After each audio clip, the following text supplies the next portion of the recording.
What I'm really getting at the heart of here is the quality of the content itself.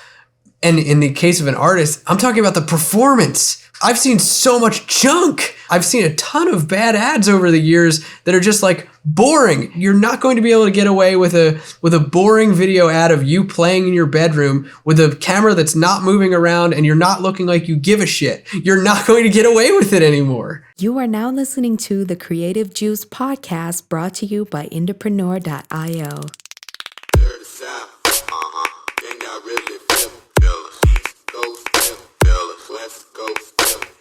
What's up, indies? Welcome back to the Creative Juice podcast. This is episode 205, and I am your host, Jack McCarthy. With me is my awesome co-host, Ed Isola of the 502s. Ed, what's going on, dude? I'm doing well. I never quite know what to say when you ask me what's going on because I feel like I just want to go into my entire day. But last week you said you were having the best Tuesday ever. It was a pretty good Tuesday, and today's rivaling it, so all Tuesdays are good. Man, I feel like that should be printed on a t-shirt or something, like a 502s Tuesday t-shirt. All Tuesdays are good. All Tuesdays are good with the 502s. That's a good merchandise idea. There you go. I'm glad to hear that last Tuesday was as great as it was. That was such a fun episode. Casey was a blast to have on the show. Dude, it was awesome, and he had such great insight. We definitely have to have him back soon. Yeah, 100%. I was talking with him today before we went to record this. And as of this recording, the episode with Casey is out. So if you're getting into Creative Juice for the first time and you want to check out something cool, definitely check out last week's episode with Casey from the Wonder Years. We'll link to it in the show notes. It was a really awesome discussion about kind of building a fan base from the ground up before social media was the way that it was, and what that kind of has changed and looked like for them now. And it was a real treat to talk with him, I thought. Definitely one of my favorites so far. But I'm excited to talk about and kind of take that a step further today and talk about staying ahead of the creative curve online and kind of what that means. And, you know, we've been seeing a lot of change, right? Social media is always changing, but I think something interesting in the music marketing space and how social media has been changing over the past year or so. And I think we're going to see more and more of this as we go into 2022. We've seen a lot of shifting around, especially when it comes to content. I've been hearing things like, you know, the ads that I was running, they aren't working. The way I was doing it wasn't working before. I'm posting content and my fans aren't engaging the way that they used to. And I want to just address that as like the elephant in the room, that like, things are changing, and I figured that we could use this episode as a way to talk about what's been changing, why it's been changing, and what you can be doing with your content as an artist online to stay ahead of it and also just be a content creative in 2022, a content focused creative in 2022, which I think is really important. So I'm stoked to dig into it. Yeah, I feel like this is a question I get a lot as well, which is just like, how do I make my content more engageable? I don't know if engageable is a word, but I feel like that's the sentiment. Engaging? Yeah. Engaging, yeah. Engageable. Engageable.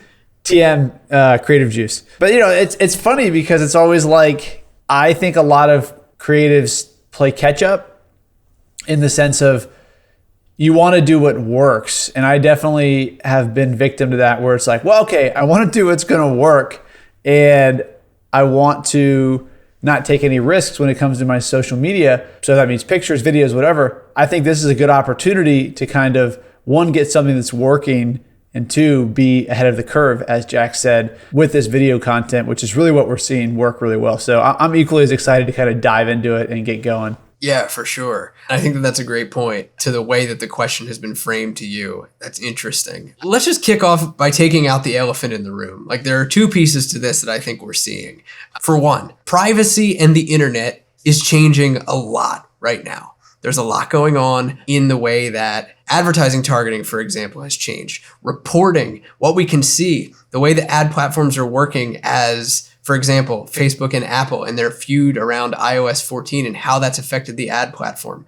There are constantly targeting changes going on within Facebook where targeting options are being removed and they're certainly not being added. So that's one thing. It's becoming more limited. The other thing is the type of content that people are consuming is changing. And TikTok and Instagram Reels are to blame for that. And I don't say that in a disparaging way, but as people are enjoying and engaging with that kind of content more, we're going to see that sort of stuff be more relevant. But I think as kind of an umbrella statement here, with those changes, and especially with the privacy changes, what we're going to be seeing more and more right now in the kind of like the evolving social landscape is that native content that looks like it's meant to be on the platform that you're posting it on, is going to be supremely important. And not that it wasn't important before, but I think we're reaching into a world where you can't get away with just posting a horizontal video wherever you want and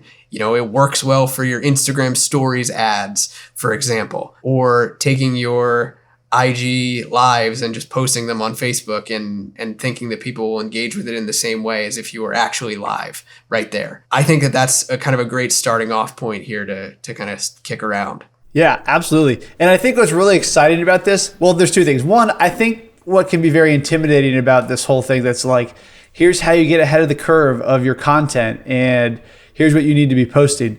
I think that as a topic in itself can be daunting because in my mind, that always triggers like, oh boy, what work do I have to do to now come up with new content, new creative, a new process probably to get this stuff. So you hear that, and then on top of that, it's like not only is your social engagement probably down, but also your ad engagement. And so now you got to solve both of these problems. And I think what's encouraging about it is that the content can be the same on both of those fronts in a really large way. Like the stuff that I've been posting on TikTok and Reels is exactly what I'm running on ads for those platforms as well. So it's something where there might be a little bit of a learning curve of like, hey, how do I actually do this content? But the kind of good thing is that you're killing two birds with one stone. So I think that's kind of something to keep in mind as we go into this, that everything we're talking about, it's kind of a double-pronged thing where you're getting two benefits out of the content that you're putting together.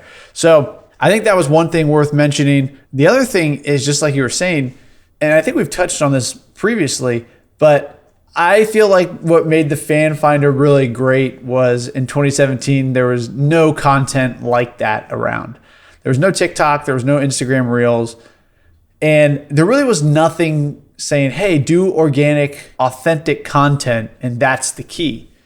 So I think that's still true, but I think like Jack was saying, it went from, hey, do that, that's the key, to where maybe you could get away with something that was a little bit subpar back then, to like do that, but now it has to be really good too. So it's interesting how that's gone, but we'll dive into this more, but really good doesn't mean it has to be an expensive production as well. I feel like that's something worth underlining.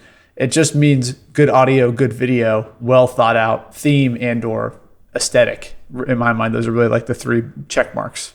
Yeah, that's a great jumping off point for sure. And I agree with you. And what Ed and I just said, like what you and I just said, we probably sound like we contradicted each other a little bit. Because I was saying you're not going to be able to get away with doing the same old thing across all of the platforms. And you were saying like, if you really nail it, you can. And that's kind of the interesting middle ground that we're in right now. And I want to touch on this real quick and say like, when it comes to advertising, the advertising side, and this applies to organic social media as well, content that you're just posting day to day, but more so advertising. In what I'm saying here is that like targeting is changing, right? We're going into a world where it's not going to be so much about being able to target Billie Eilish or the next big TikTok rapper that blew up last week and laser target their fans. It's going to be more about putting the right kind of content in front of people within a broad audience and letting the content do the targeting work for you. We're kind of stepping back into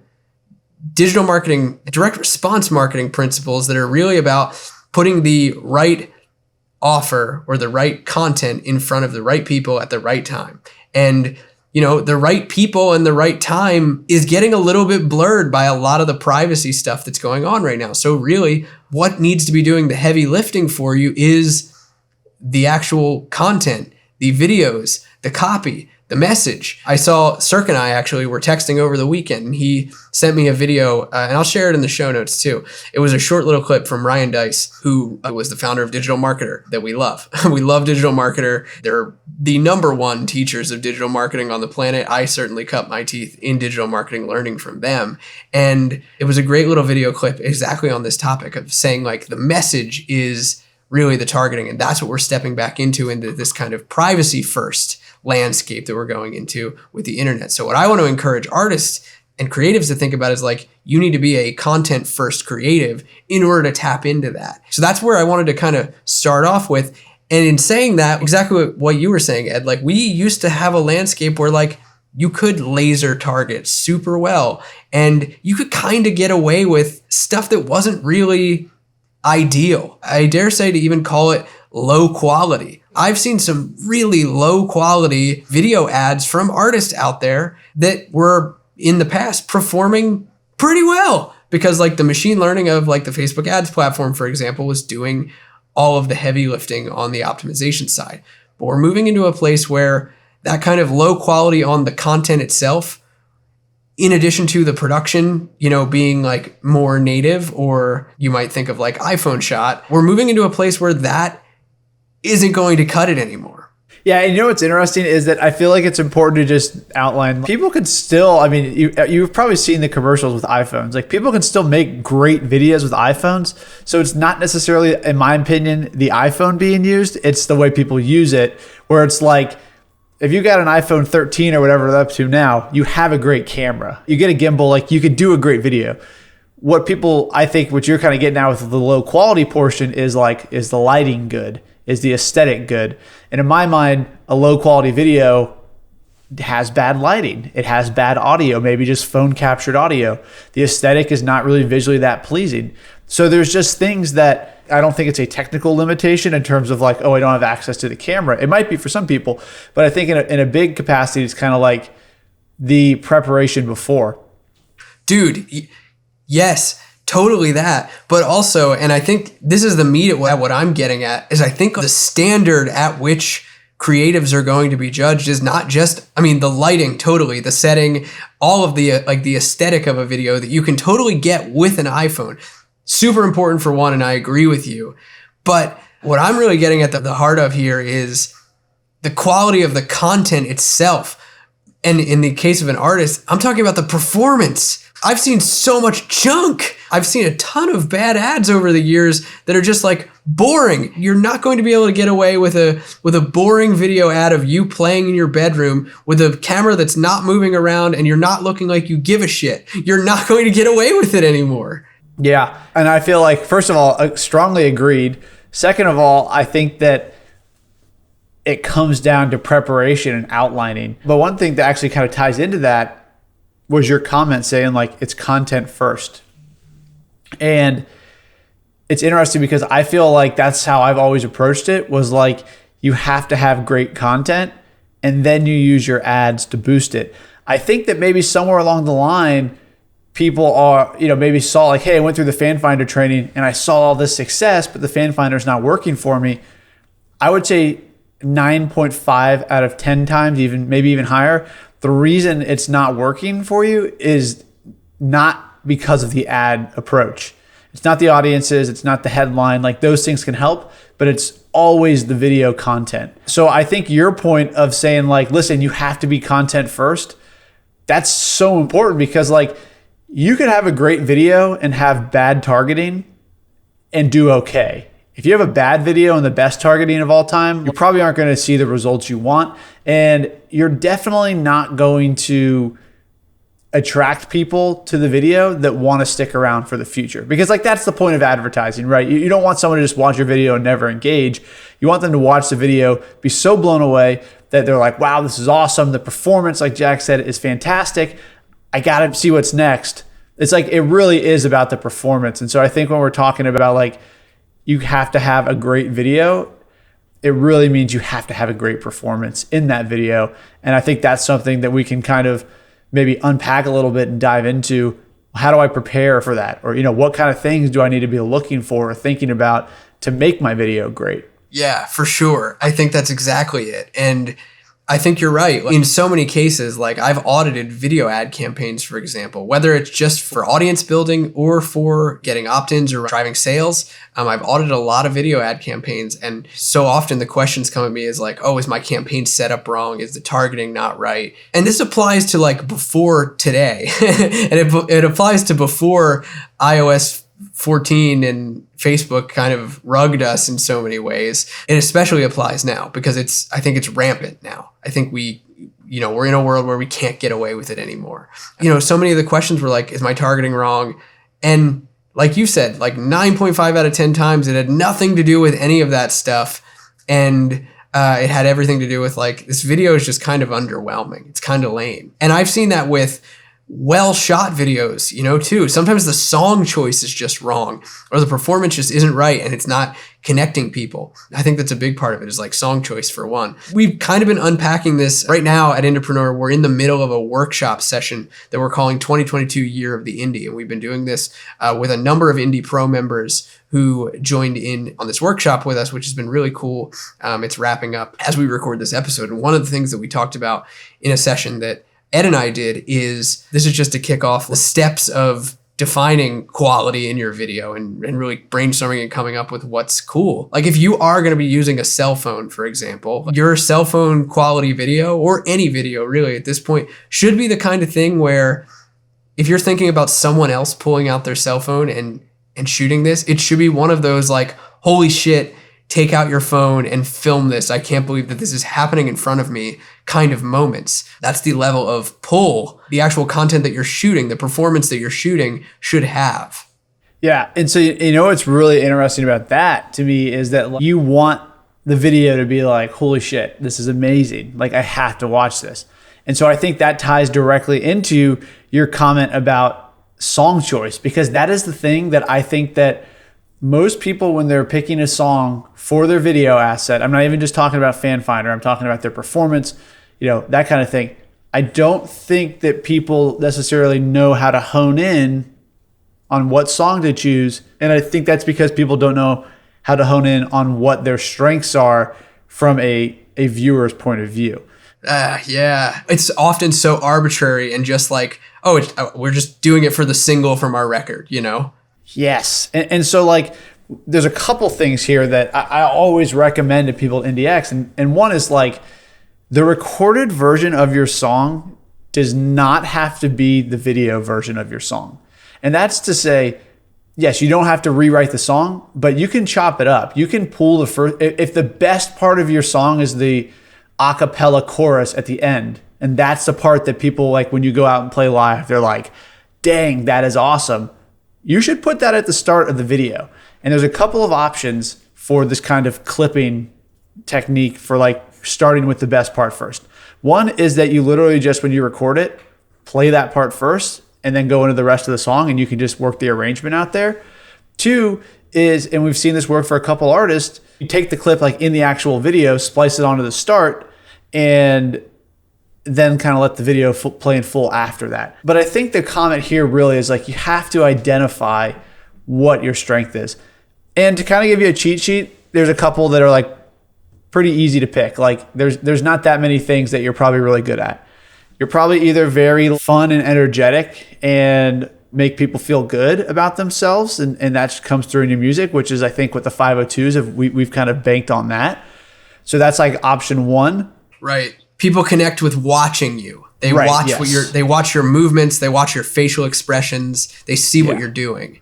Yeah, very well put. Exactly. They watch us, and that translates to colors, the strumming banjo. Like you said, they like what they see, therefore they watch.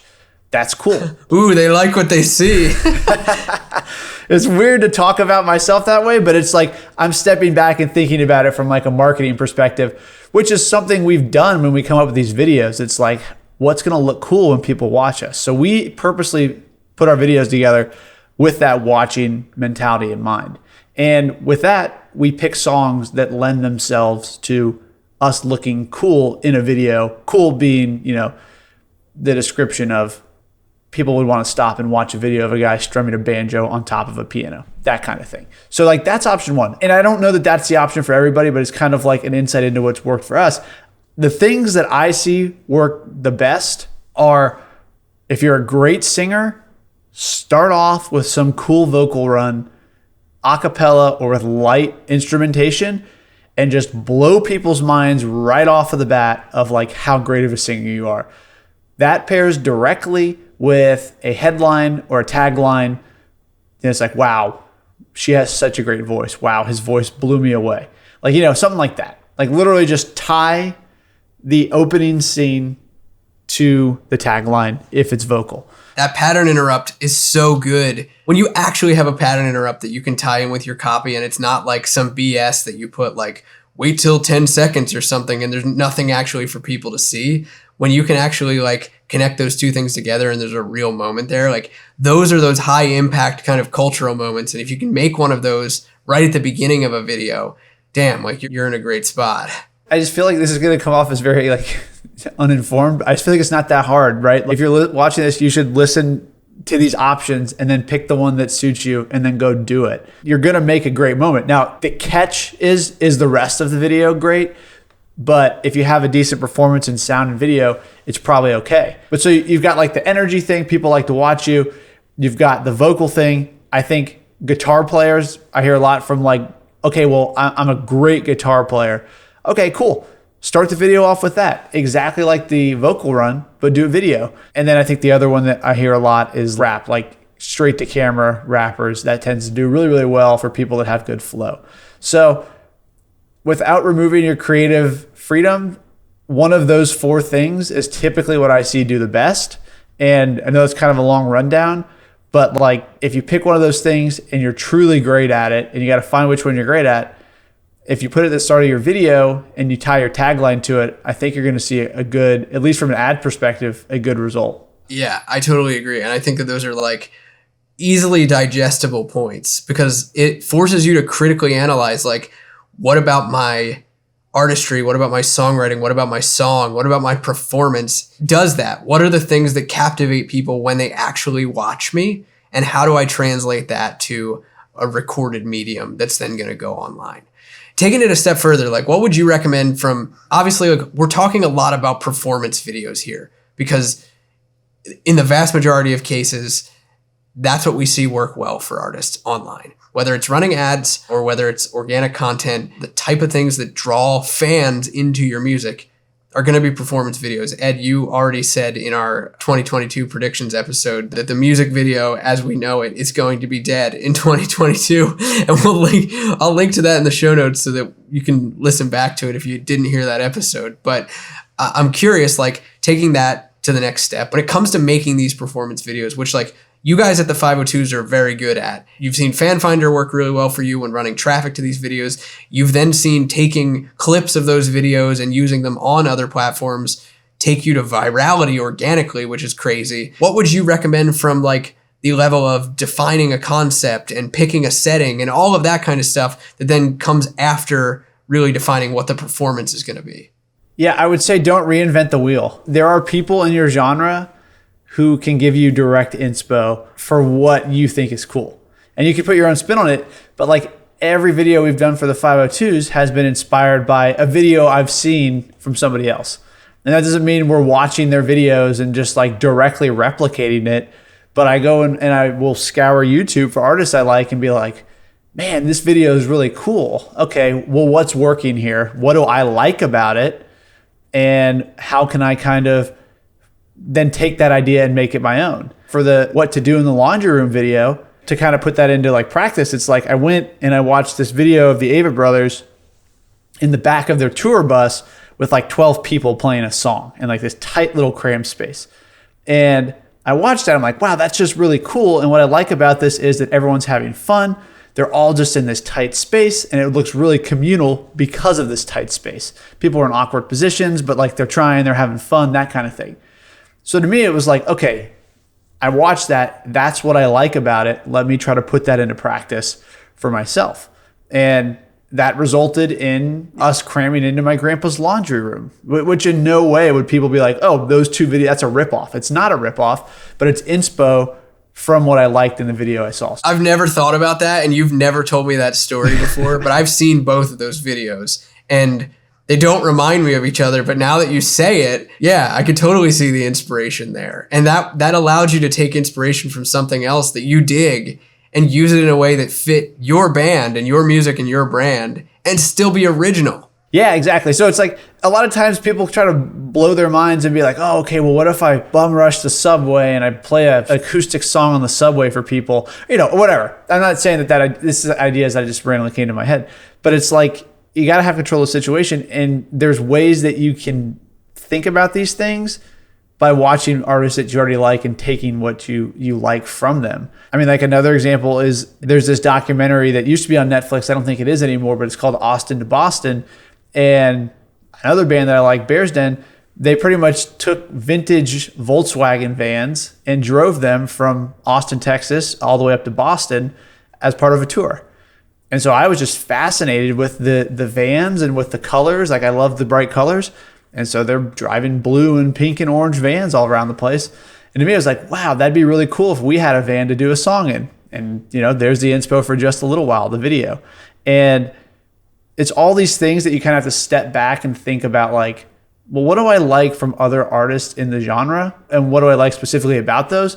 And then you can create your own video ideas from that. And one other thing I think is really interesting on that front is that if you're pulling inspo from artists in your genre of things you like, and they're bigger artists, and these videos that I like all have tons of views, then you're choosing to create content in the vein of things that your potential fans are already familiar with, which I think is also really, really important when you're brainstorming the videos. Yeah, and that's interesting because it's subtle. Like, what you're doing there is really subtle, and realistically, in a lot of cases, I think, like, and maybe this is me throwing shade, but I hope it doesn't come off that way. But in a lot of cases, I know music videos that, like, there are elements about it that I dig and that I would probably say, like, oh, I could put that in a video for myself. But I would never recreate the video like they made it because I know that it's missing these points of having a great pattern interrupt or being full of narrative bulk that you just don't need. So it's almost like taking ideas and elements from stuff that you like from, like, an imagery perspective and a setting and a concept, and then applying a real solid video marketing strategy to it and saying, like, all right, well, like, I'm going to fit it within a framework that I know is actually going to do something positive for me. Yeah, dude, that's like the perfect way to describe it. Take the visual elements that you like from other videos that you've seen, but then apply a video marketing opinion to it. And, like, so take this idea and make it a good marketing tool, where all the videos that I referenced, they would be terrible marketing tools because they start off slow, there's an intro, whatever.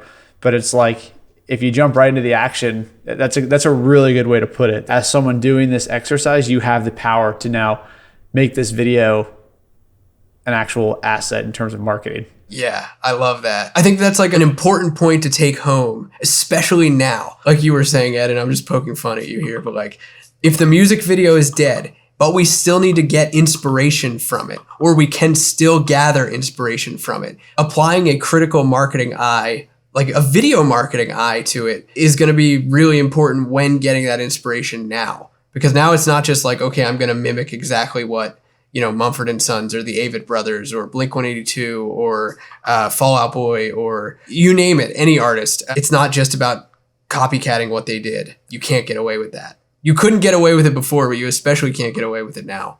Yeah, and I don't think that I hope this isn't coming across as me saying, like, you should just rip people off, because that's not what we've done, and that's not what I would encourage you to do. But you definitely can take inspiration from people you like, and I think you said doing that just kind of opens up the doors for you and gives you ideas and avenues to make great videos of your own with your own opinions and your own spins on things. That really helps you kind of get to know your brand and also develop your brand as different from people that are already in your genre. Yeah, that's very true. It's giving you a palette of colors to work with. Like you were saying, like, you were finding colors interesting, and, like, the Volkswagen van stuff, like, you found that to be interesting with, like, the pastel colors and the neons and stuff. Digging into your influences and finding, like, the stylistic elements that you like then gives you a palette to paint with for yourself.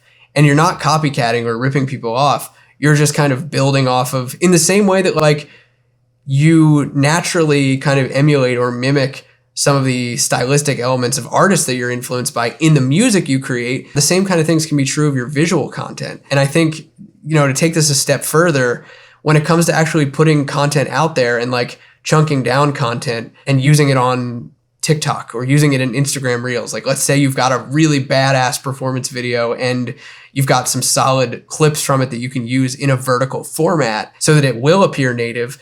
Looking and seeing what's kind of happening from a viral perspective, or at least like a growth perspective on these platforms from artists, and modeling that is something also that you can do. Looking at like captions, for example. You see captions that catch your eye on TikTok or in Reels, and you can kind of model them in the same way that you might in a fan finder style ad on Facebook, but except they're going to live on the video itself, be embedded onto the video as a graphic. Yeah, it's interesting. The question here I think you're kind of bringing up is like, how do you spin these videos into other forms of content? And I think that that's a really interesting kind of topic to get into, because I don't think that the same parts of the videos that you film connect on the same platform. So I know earlier I kind of said like you can use the same video for these different platforms. You don't have to recreate it. And Jack had said like, well, you don't want to post the same stuff on the platforms. And I think to kind of clarify my point, we post different portions of the songs on different parts of certain platforms because they connect better. And that's all done through, okay, we go through the video, we trim it up at the end, and now we've got 10, 15-second clips that we really like. Let's post them and test them out and see what's resonating where. But there's different things that connect. So having one great video in today's day and age, I'm looking at like 15 seconds of content that really resonates with people. And we drop the full 3-minute video on YouTube, but outside of that, we're posting 15-second clips on TikTok and Instagram Reels. So you have 3 minutes worth of video that really gives you a lot to play with in terms of TikTok and Reels content to kind of test what people want to see there. So you don't have to post the same thing over and over again. You can post different clips of the video and still resonate with people. Totally, yeah. And I mean, man, we could probably do a whole episode specifically on that topic about like cross posting. We should totally do that. But something just to note on this is like when you are chopping up video and using it in different context is looking to then model what's happening on those platforms. Like, for example, I know you guys have done, and like I've encouraged other artists, when you've got a video that is working, like you posted something on TikTok, for example, and it got some love, maybe it popped off and went a little bit viral. What you can then do is use that video in another context in a separate post. So maybe you have a front cap that you add to it, or you duet with somebody, or somebody duets with you on it. All of that kind of stuff, I think, can be the things that you want to look at and model in a way that's comfortable for you. That allows you to like use a strong piece of performance content that you feel proud of and that you feel like is on brand. And that allows you to take it and manipulate it and dip your foot into the water of what makes these different placements on social media kind of tick from an organic engagement standpoint. Like what makes people feel like, something is being posted where it should be. I've seen so many TikTok ads, for example, that look like they're meant to be in Instagram stories. Like, and when I say meant to be, like they look and feel like an Instagram story. Like they're very heavy on added graphics that look like an ad, and they might not even really be fully video. Like it might be a video within a frame. And like that just that's not meant to be there. Like that's not the kind of stuff that people engage with naturally on TikTok. So don't do that. I'm picking on that one because it's an easy example of what I mean. Yeah. I feel like the only way to really truly learn this, and I was reading an article about this yesterday, is like you just have to go exist on these platforms. I feel like we covered a lot of the like, here's what you need to make, or here's how you decide what song to use in a video, that kind of stuff, which is really great. But in terms of actually understanding what creative works on Reels, what creative works on TikTok, you just have to download the apps and spend time there. And that's really as simple as it is, because like all of the insight that I have to TikTok and Jack has, it's like 90% of it has come from just being users of the app, where I like it. And this article I was reading was this influencer company works with clients, but when they work with them, they put them in a Slack channel.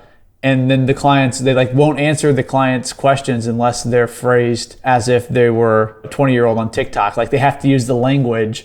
So that means they have to go in there, absorb it, learn how to kind of speak like people and really understand what they're going after. Because it's really easy to just think, well, why wouldn't Reels creative work on TikTok? And it doesn't. And there's reasons why. And it's the language, it's the presentation of it. But you just have to get in there and spend time on the app and get comfortable with it. I think that's a really great point, and something that goes overlooked is like And I mean, to be honest, it went overlooked by me too. Like, it was only a few months ago that I actually even got TikTok on my phone. I didn't even have the app. Like, I think I had an account from years ago, but I didn't use it. And I didn't have the app downloaded. And really the most of my learnings from it were forced by needing to pay attention to it for clients at IndieX. And then it wasn't until I actually started to be on there and use it that I was starting to see like what the user patterns are like and what the user behavior is like. And that's where you really start to understand, like you were saying, what makes people like certain things, what makes people not like certain things, why some things go ignored and other things don't. And also just like being able to keep up with the trends that are happening on it, what people are talking about, how they're talking about it. And that's something that you can't get any other way than just by doing and existing on it. Yeah. And honestly, I feel like TikTok's not even that crazy. There's a handful of things that people do, and it doesn't have to be dancing.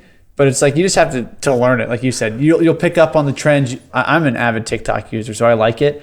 But you learn what the angle should look like. Like you learn what you should be doing in terms of like, how does a video get introed? Okay, it's probably panning from the side or opening up right on somebody close up. You just kind of get comfortable with the way things are being shot. So then when it's time for you to shoot your video, you can kind of direct the camera person a little bit and say, hey, try this shot, do this kind of thing. And that's super valuable if you're filming TikTok specific creative, because a lot of people don't know that yet and they aren't comfortable with it yet.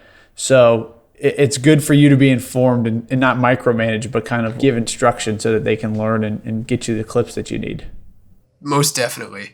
Man, I think that's a fire point to kind of wrap this episode up with. I feel like we boiled down pretty well like what it means to think in the context of being a content first creative and use that to your advantage, to make cool stuff that your fans are going to love, to make it with intent towards the platforms that you're going to be posting it on, and just how to immerse yourself a little bit more so that you really have a sense of like what's going to work versus what's not, and hopefully a little bit of a blueprint of creating your next video. Absolutely. And the great thing here is that if you're listening to this and the name of the episode implies that you still have time to be ahead of the curve. This may seem like something everybody's doing, but it's not. People aren't making this content readily yet. So you have a great opportunity to kind of get in there, make the content, and push yourself and your music in a way that is authentic to you. So it's a great time to be a great video creator or learn how to be a great video creator. Yeah, absolutely. That's a great point. You're early and it doesn't really matter anyway. All that matters is moving yourself forward and being better and doing better. And I'm looking forward to seeing some badass videos. So I hope that this episode was exciting and helpful, and I hope that you take it and create some cool stuff. We'll catch you guys next time on Creative Juice. Peace out, Indies.